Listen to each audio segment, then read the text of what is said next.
This song has a real meticulous 80s production about it, which makes it very daunting to try and even approach it. However, I heard this.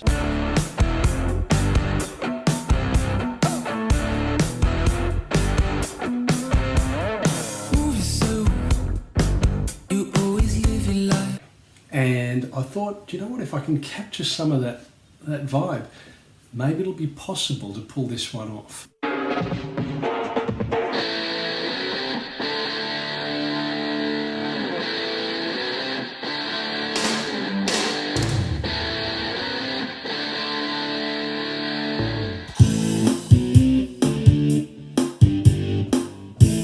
we're in. As you can see, I've actually got a copy of, it's not exactly the multi-track, but it's some of the tracks pulled apart from the original mix. So I've got drums, bass, guitars, vocals, keyboards, and then some other things put together. So that's 6 separate tracks. This is the first time I've actually ever been able to recreate a song by listening that closely to the individual parts. Normally I listen to the song in total and try and pull out what I can with my ears. But with this one, I was able to get into the nitty-gritty, which is another reason I wanted to do it. So the first thing I went for was the drums. So if I isolate the drums here, you can hear what they're like.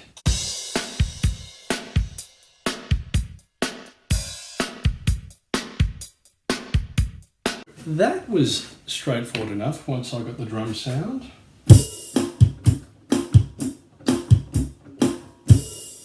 And then of course there's the guitars that go with it.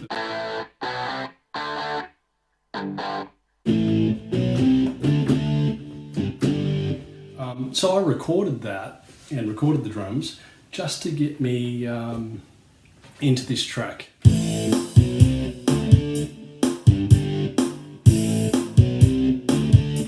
And then it comes into this bit. This is such an 80s trick, right? But at the time, which I think was 1981, 82, maybe 81, this was brand new, this concept of sampling. So taking a recording of something, and I think at the time, the producer of this track, Trevor Horn, he had just done a Malcolm McLaren album called Duck Rock, and he had gone and sampled all sorts of sounds and then whacked them in a keyboard called a Fairlight, which meant that you could play keys and the sounds would come through. So in this particular track, I think they sampled a Kool and the Gang song.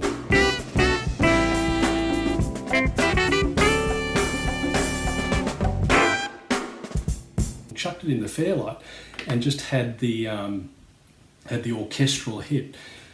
On my keyboard, it's not that original one, but you've got a similar kind of vibe.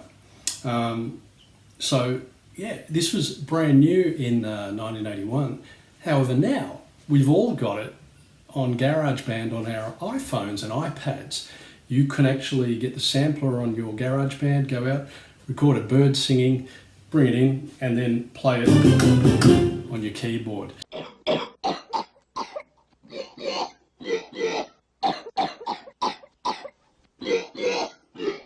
Pretty cool stuff at the time. So they've got this horn sound,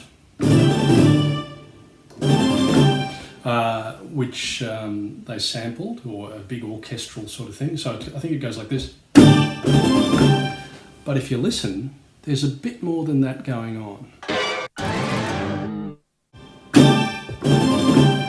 But there's a few other instruments. So what I whacked on it was not that, was this, which is some bizarre sound I found in my keyboard, and then also a clean guitar. And I put them together and it sounds like this. Yeah, okay. So from the start.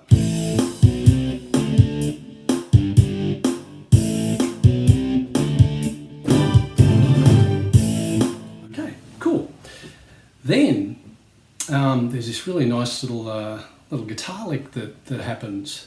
And this is the one I'm actually going to play live. I'm not recording this, I'll play this live, presuming we ever actually get to play live again.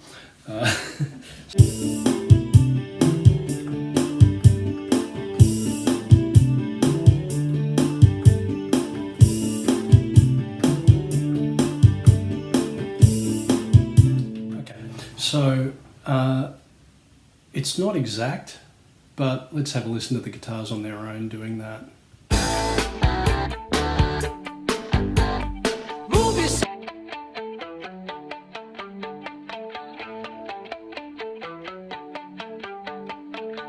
Now, what I found when I was listening to the multi-track was I went to the track called Other and notice this. Move yourself. You always live your life.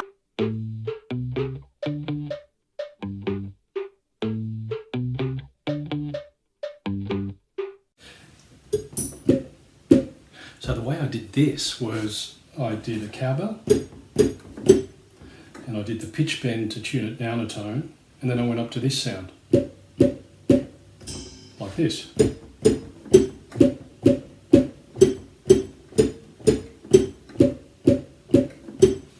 When I put it together with the other stuff, this is what I came up with.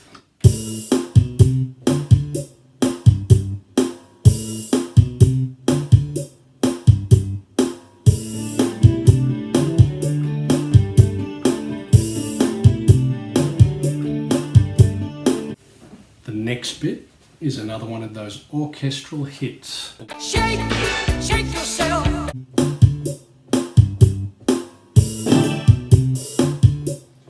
See, there's a little open hi-hat that whacks in there, and it's an orchestral hit. More of an A suspended there.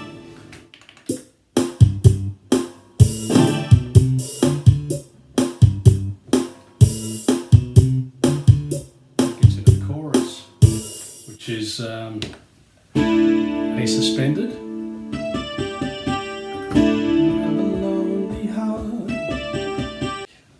There was a really interesting thing I found in the chorus. I found that there was a piano sound.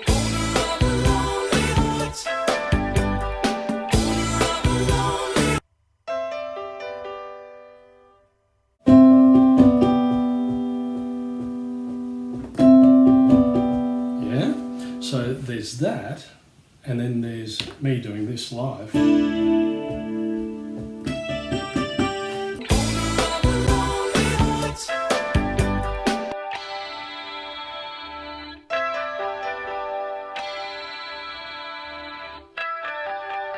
And when you add that to the drums and a bit of cowbell, you get this.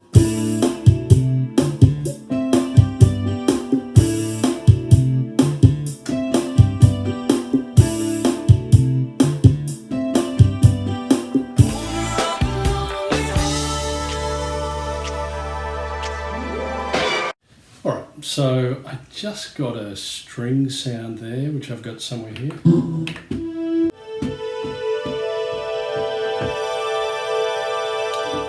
And then I did have a harp, but for the first time in the history of doing these tracks, I've run out of space. So I think I used a little bit of a synth sound that comes later in the song to give that sweep up.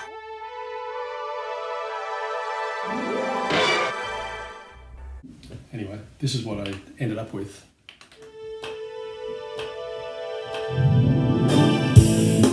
And then you can hear that that hand clap in there as well. Okay? And then it goes into the next chorus. The next verse. Difference with the next verse is it's actually got the guitar riff as well as the thing I'm playing. So let's go back a couple of bars.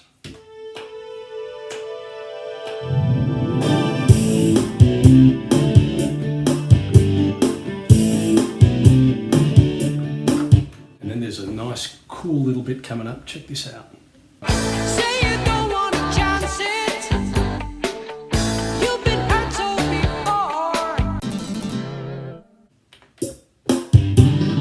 So I layered a few sounds there.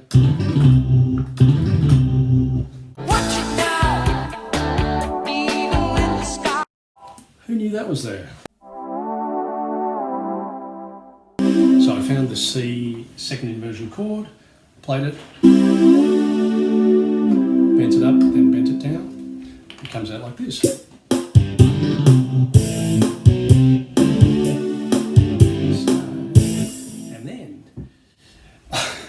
I've actually popped a little YouTube clip up of Trevor Horn speaking about this song that I took from a larger piece or a larger interview. John Anderson didn't like it at all. Yeah, I mean, I said to him, "Don't you? You know, it's an improvement on the other tune." And he said, "Well, it's not exactly Sending the Clowns anyway." He was a bit rude about it, and he said that he wouldn't sing my lyrics on the second verse because he didn't like them. So he rewrote it and did the eagle in the sky, white eagle in the sky. And so me and Gary decided we'd shoot the eagle. So if you listen, there's a gun blast on the record. There's us shooting the eagle, white eagle in the sky. Watch it now, the eagle in the sky, how we dancing one and only. You can hear that little gunshot, which I found here. And it's followed by an orchestral stat, which I did like this.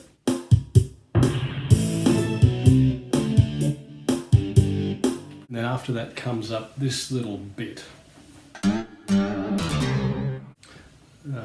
which in the context of the song sounds like this. There's no real reason to be lonely.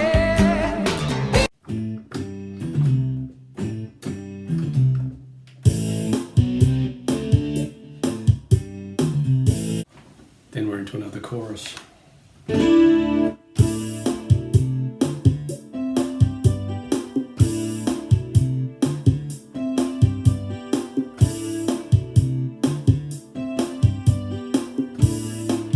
Then it goes into the middle section, which has a pretty cool keyboard sound. Let's see if we can find it here.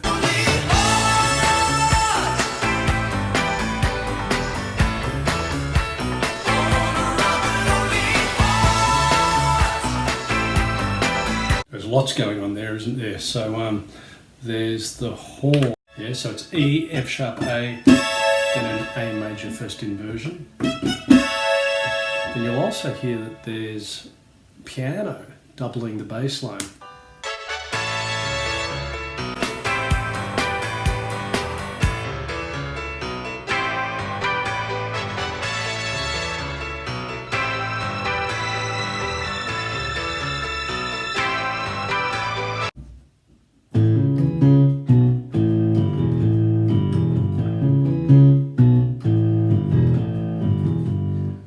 You'll hear there's a bit of guitar happening there.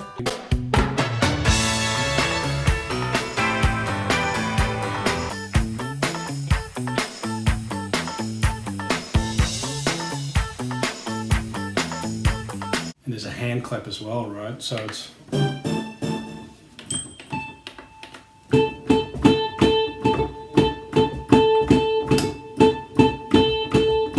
And then I will actually play the other bits.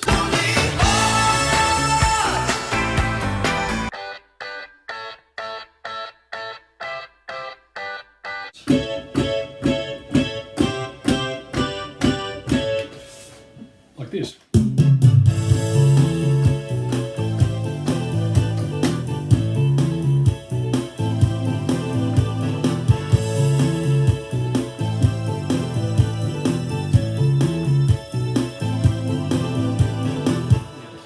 That string part.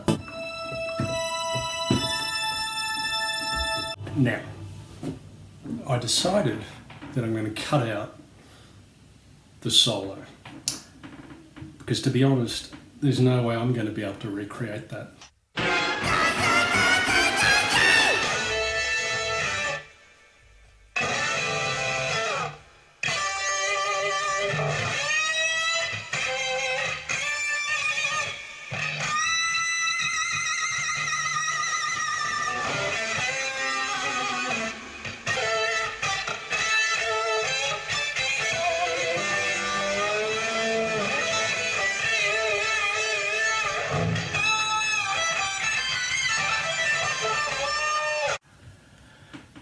Yeah. So I decided just to go straight to this bit.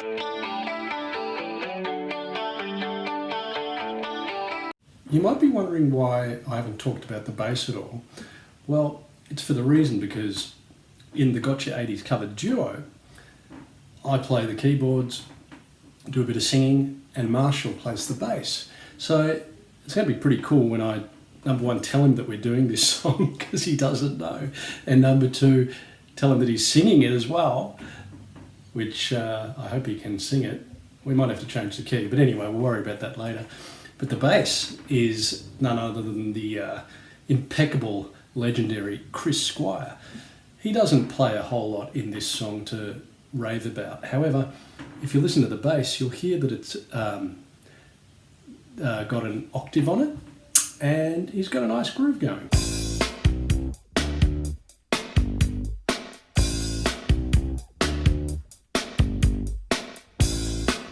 And then he has this little solo here.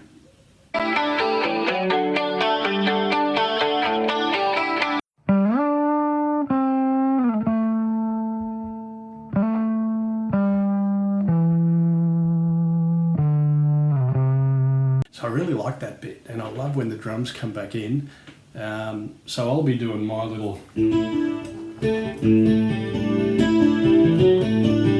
whatever it is, and Marshall will do that nice bass, and it's going to sound something like this.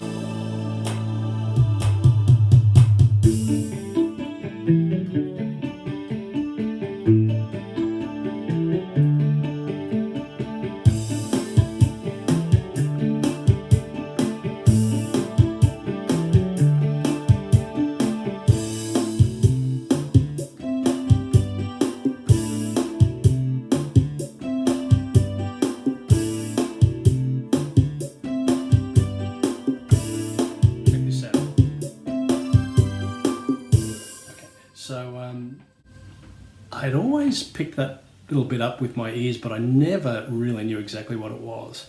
So have a listen, I'll find it here.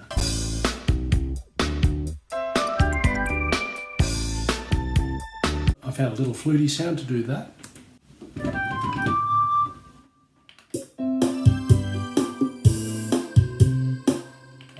So we're nearly there. I wasn't sure how to end this song because it fades out over a bit of a coda. So normally they do some choruses, which we've just done, and then it goes into the middle section again, then it changes key and it fades out. So I thought, okay, I'll go into the middle section like they do, but then I'll finish it at the end of that. And I thought, what better way to finish it than to bring in a bit of Deep Purple, the end of one of their very famous songs, at least the live version of one of their very famous songs. So see if you can spot what the song is. And I've done it like this.